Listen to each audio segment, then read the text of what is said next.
Dear students, welcome back to my class on British literature. Today, we are going to discuss the novel Robinson Crusoe by Daniel Defoe. In this video, I am going to give you a gist of this novel. If you want to understand and enjoy this novel, please read the text. Robinson Crusoe was written by Daniel Defoe, who lived between the years 1660 and 1731. Daniel Defoe was a writer, trader, and a journalist. He has written around 318 works. Some of his popular novels include Captain Singleton, Memoirs of a Cavalier, A Journal of the Plague Year, Colonel Jack, and Moll Flanders. This novel, Robinson Crusoe, is sometimes credited as the first English novel. Robinson Crusoe is epistolary, confessional, and didactic. So, the novel is epistolary, which means conveying the story through letters, confessional, a character admitting to the readers of his past mistakes, and didactic, that is, preaching. Let us discuss these three terms with proper definition in the next slide. Epistolary means conveying the story through a series of letters, diary entries, or other documents. Confessional. Confessional means the person or character will admit his past mistakes or shameful acts to the reader in the story. And didactic simply means preachy. The story will be told with an ulterior motive of conveying certain instructions, especially moral ones. So, Robinson Crusoe is a novel which is epistolary, confessional, and didactic as well. The premise of Robinson Crusoe is outwardly simple. The novel traces the life story of Robinson Crusoe, an Englishman from the town of York who gets marooned in an island for 28 years. இந்த story வந்து ரொம்ப simple. Robinson Crusoe அப்படின்னு ஒரு Englishman இருக்காரு. அவர் down of York அங்கே இருக்காரு. அவருக்கு வந்து கடல் பயணங்கள் போகிறது ரொம்ப பிடிக்கும். அந்த மாதிரி கடல் பயணங்கள் போகும்பொழுது ஒரு ஆள் இல்லாத தீவில் 28 வருஷம் தனியாக மாட்டிக்கிட்டு அங்கிருந்து பின்னாடி ரிட்டர்ன் ஆகுறாரு. ஸோ இதான் அந்த story. So in this premise, if you look at this word maroon, that is the key here. That is the key word here. When you say maroon, it means left in a place from which you cannot escape. ஒரு இடத்துல மாட்டிக்கிட்டு அங்கேருந்து வெளியே வர்றதுக்கு வழி இல்லாமல் இருக்கிறதுக்கு பேர் தான் மரூன் அப்படின்னு சொல்லுவோம். ஸோ இந்த மரூன்ற வேர்டு வந்து ரொம்ப கீ. ஏன்னு சொன்னால் ராபின்சன் க்ரூசோக்கு அப்புறமா நிறைய நாவல்ஸ் இந்த மாதிரியான ஒரு ஐடியாவோட எழுதப்பட்டிருக்குது. கேரக்டர்ஸ் வந்து ஒரு ஐலாண்ட்லேயோ ஒரு இடத்துலையோ போய் மரூன் ஆகிற மாதிரி நிறைய கதைகள் இருக்குது. ஸோ அந்த கதைகளுக்கு எல்லாமே க்ரூசோ எஸ்க் அப்படின்னு வந்து ஒரு அடைமொழி கொடுக்குற அளவுக்கு இந்த நாவல் வந்து ரொம்ப பாப்புலராக இருந்திருக்கு. So a story in which a character gets marooned is usually called Crusoesque. That is the popularity of Robinson Crusoe for you. The novel has had a wide reach and it has stood the test of time, so that it has become an adjective to all those novels in which characters get marooned. As I said, Robinson Crusoe is a seafarer who likes to go on voyages.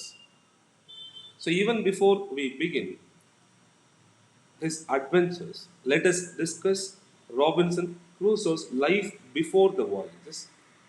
Robinson Crusoe is introduced to the readers as an 18-year-old boy who lives in the town of York during the 17th century. He is the youngest son of a German trader or a merchant. To be precise, he is the son of a trader who is of German origin, who is now living in England. He had two elder brothers who are now lost at sea. His father wants Robinson Crusoe to study law and lead a peaceful life. ஏன்னா அவருக்கு ஏற்கனவே அவருடைய மூத்த இரண்டு மகன்களும் கடல் பயணங்கள் போயிட்டு தொலைஞ்சு போயிட்டாங்க.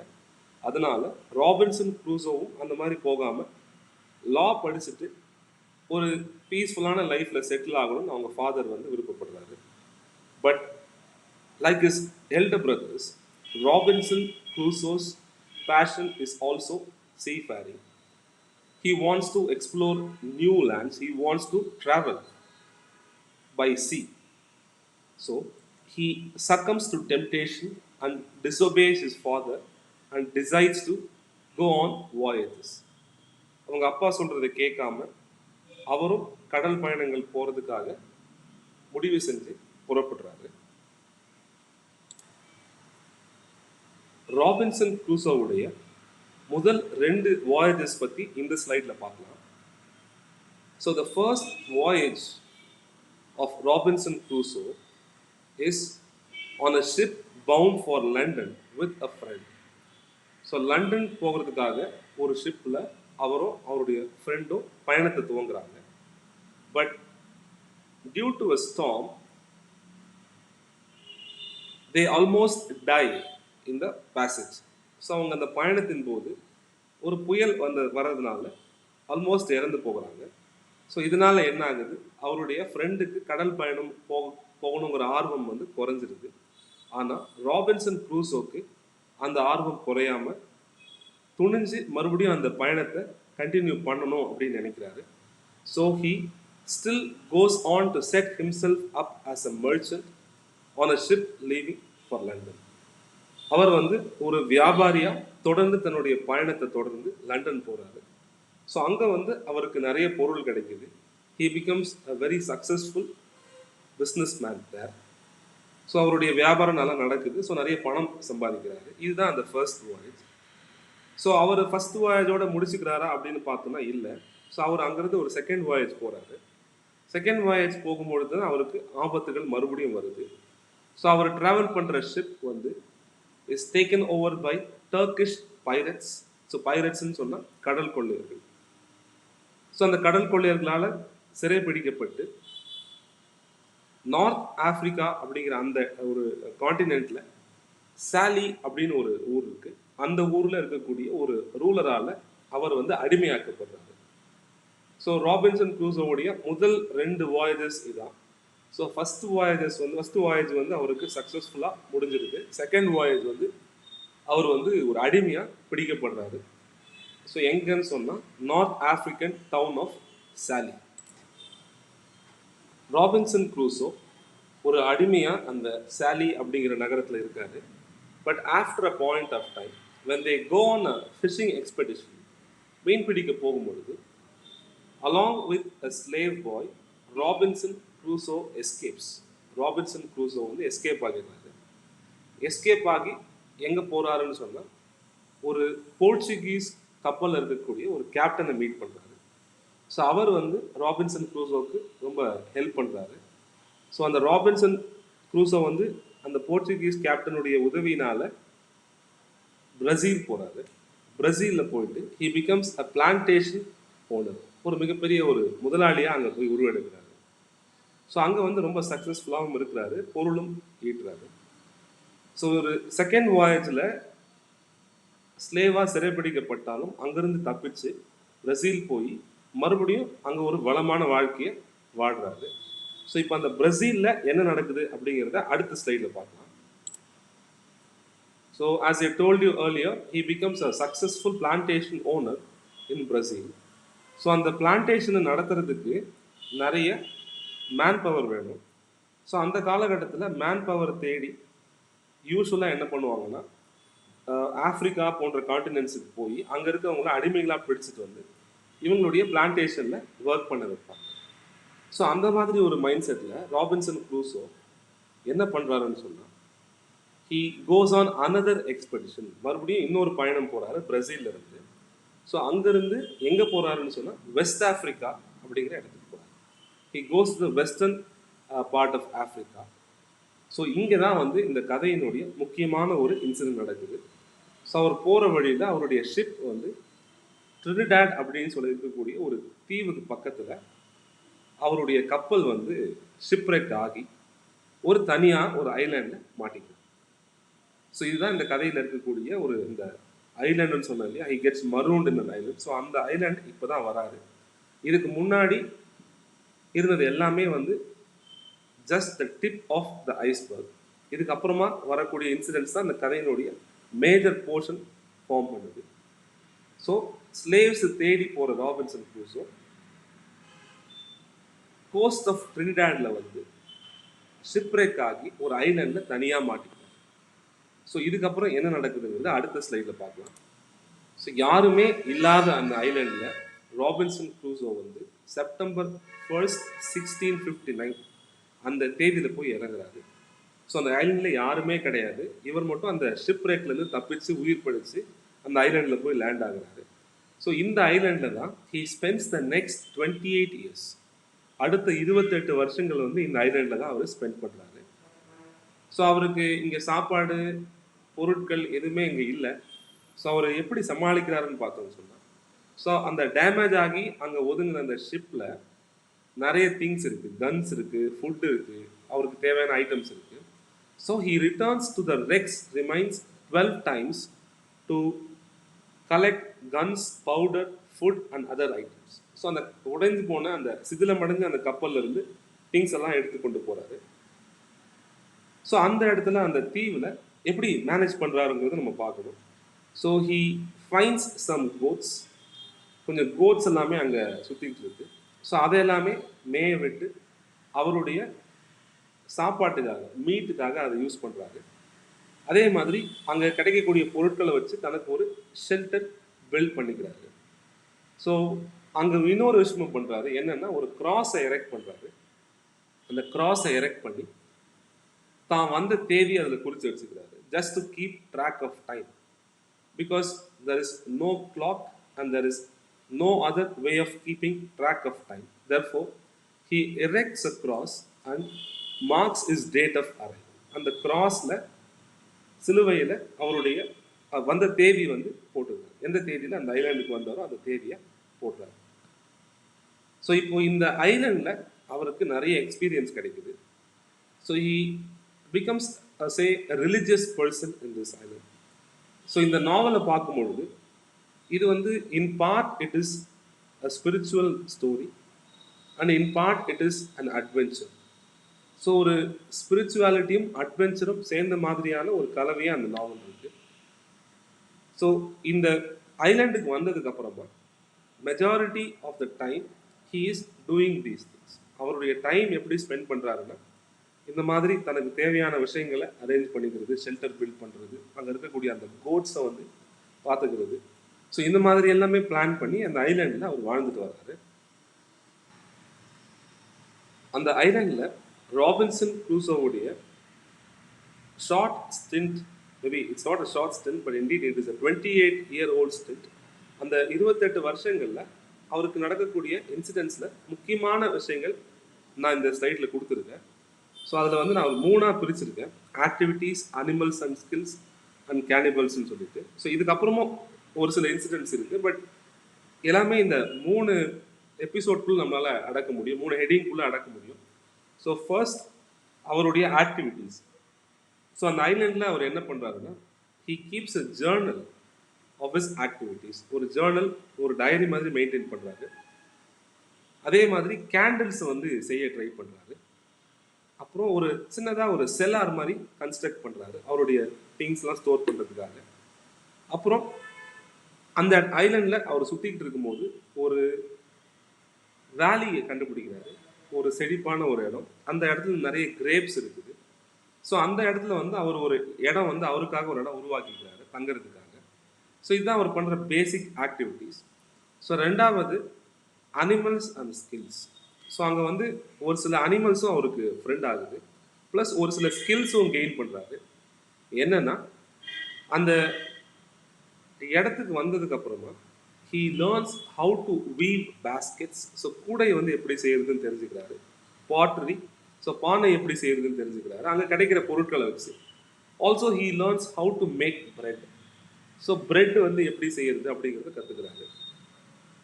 ஸோ இந்த ஸ்கில்ஸ் எல்லாம் அவர் லேர்ன் பண்ணுறாரு. அதே மாதிரி அந்த இடத்துல வந்து ஒரு பேரட் வந்து அவருக்கு ஃப்ரெண்ட் ஆகுது. ஸோ அது கூட பேசுகிறாரு, பேசுறதுக்கு சொல்லி கொடுக்குறாரு. அப்புறம் ஒரு கோட்டும் அவருடைய பெட்டாக அங்கே இருக்கு. ஸோ அதனால அந்த ஐலண்டுடைய கிங்காக தன்னை கன்சிடர் பண்ணுறாரு. He so optimistic about being on the Island.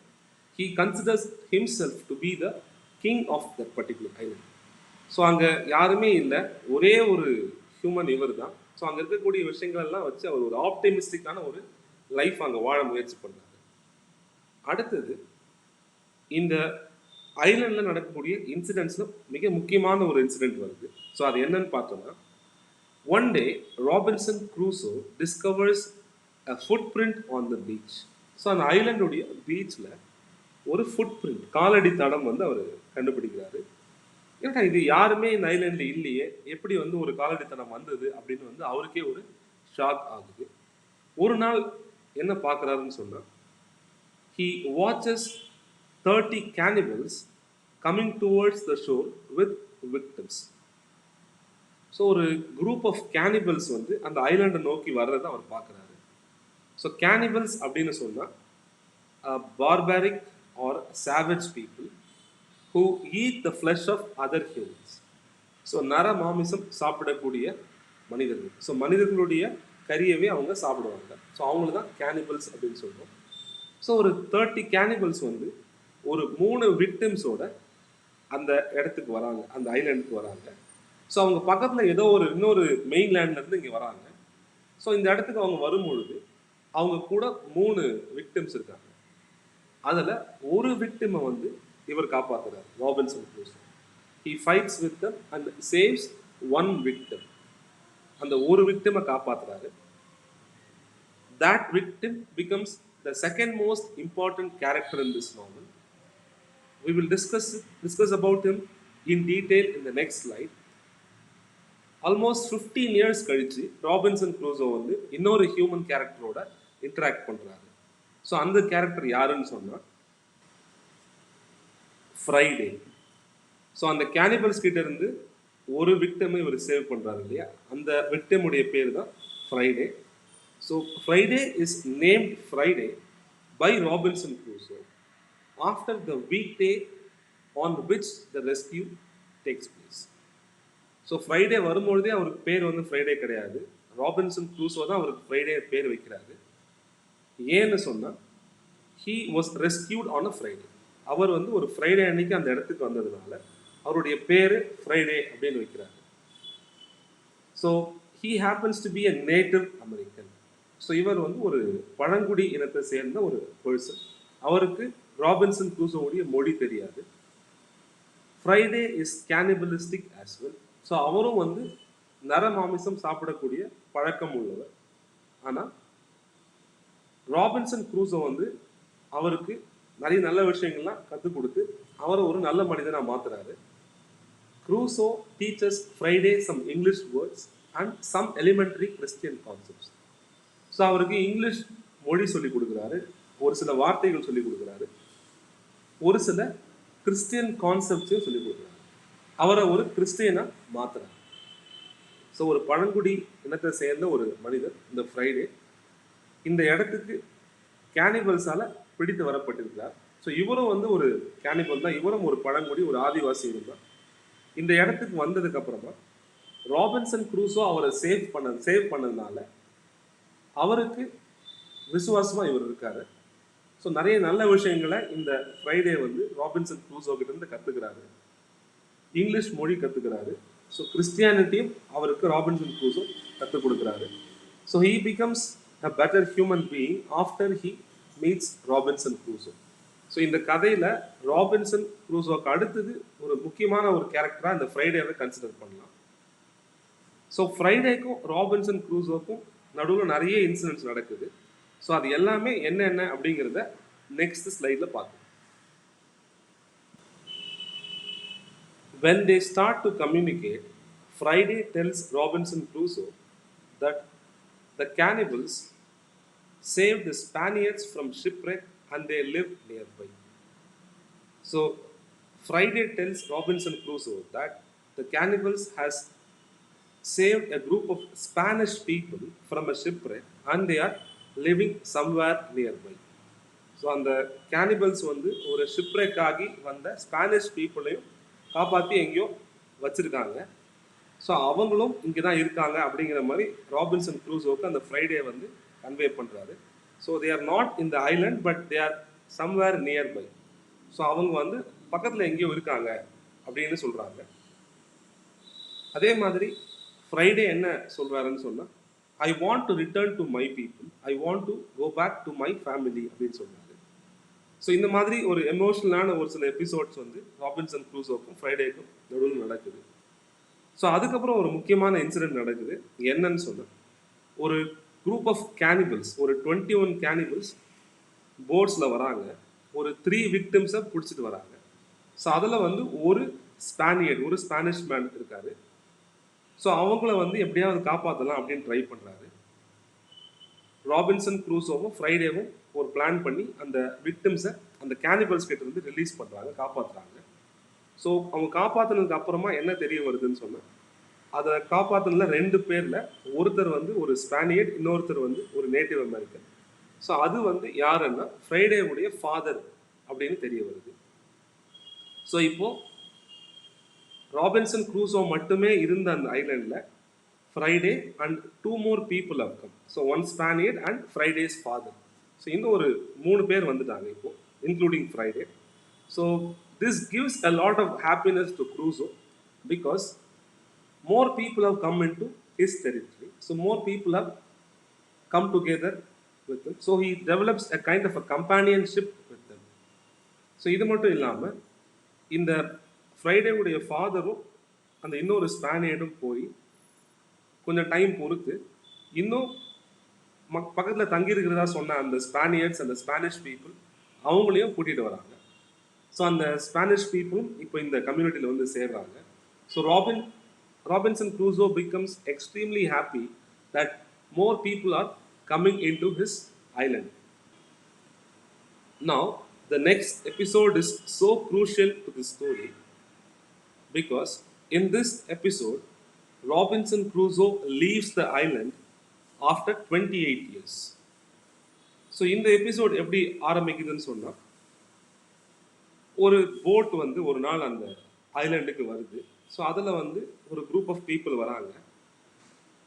அந்த குரூப் ஆஃப் பீப்புளில் ஒரு 3 பிரிசனர்ஸ் இருக்காங்க. ஸோ அந்த பீப்புளில் ஒரு 3 பேரை கைதியாக அடைச்சி கொண்டு வந்திருக்காங்க, பிடிச்சி கொண்டு வந்திருக்காங்க.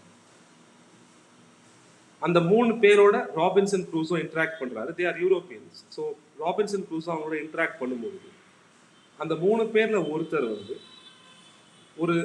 ஒரு ஷிப்புடைய கேப்டன் அப்படின்னு தெரிய வருது. அந்த கேப்டன் எதுக்காக அடைச்சி வைக்கப்பட்டிருக்காருன்னு சொன்னால், அவருடைய கப்பலில் பயணம் போகும்போது அவருடைய மாலுமிகள் அவருக்கு எதிராக புரட்சி பண்ணதுனால அவர் வந்து இப்போ கைதியாக இருக்காரு. ஸோ இதை கேட்கும்போது ராபின்சன் க்ரூசோக்கு ஒரு ஐடியா வருது. அது என்ன ஐடியான்னு சொன்னால், இவங்களை பயன்படுத்தி எப்படியாவது நம்ம திரும்பி இங்கிலாந்துக்கு போயிடலாம் அப்படின்னு டிசைட் பண்ணுறாங்க. அந்த கேப்டனோட ஒரு டீல் பேசுகிறாரு. நான் வந்து உங்களுக்கு உங்கள் கப்பலை திரும்பி மீட்டு தரேன், நீங்கள் வந்து என்ன இங்கிலாந்துக்கு மறுபடியும் கூட்டிகிட்டு போகணும் அப்படின்னு சொல்கிறாங்க. ஸோ அந்த கேப்டன் வந்து அதுக்கு அக்செப்ட் பண்ணுறாரு. ராபின்சன் க்ரூசோவும் அவருடைய ஃப்ரெண்ட்ஸ் எல்லாருமே சேர்ந்து ஒரு பிளான் அங்கே போடுறாங்க. ஸோ அந்த பிளானை எக்ஸிக்யூட் பண்ணி அந்த மியூட்டினியர்ஸ், அதாவது இந்த கலகக்காரர்கள் இருக்காங்க இல்லையா, ஸோ அவங்கள எல்லாரையுமே ஏமாற்றி அந்த கேப்டனுக்கு அந்த ஷிப்பை மீட்டு தராரு. So after that Friday and Robinson they travel back to England.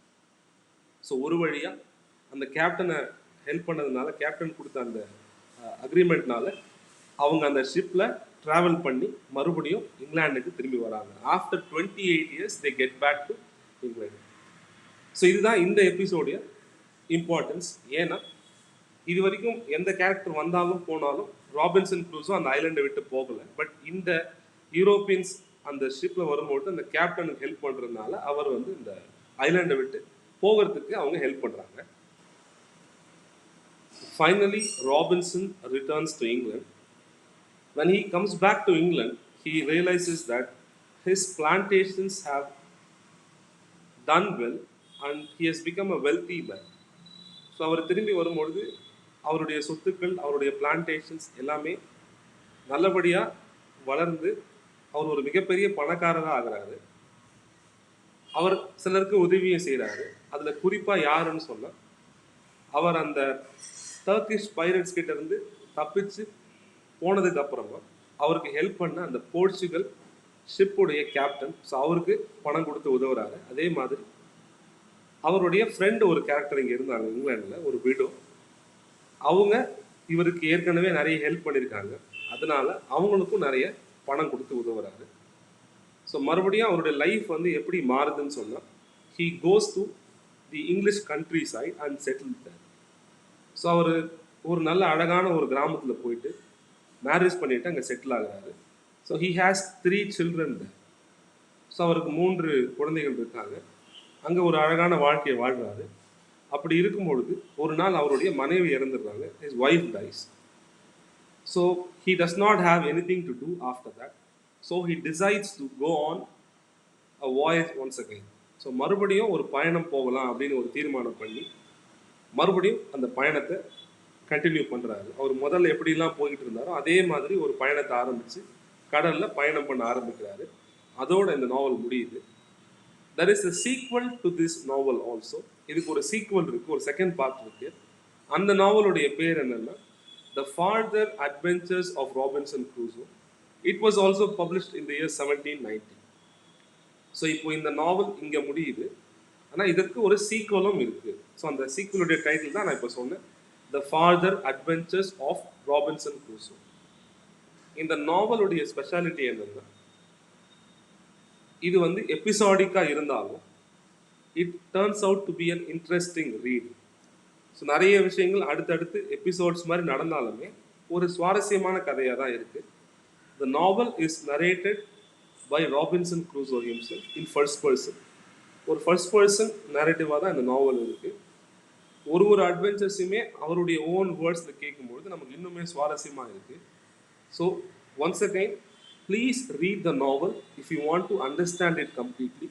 I've missed many incidents, many characters, and I've just given you the gist of the story. So if you have any doubts, you can ask me anytime. Get back to me once you read and understand the novel if you have any doubts. Thank you.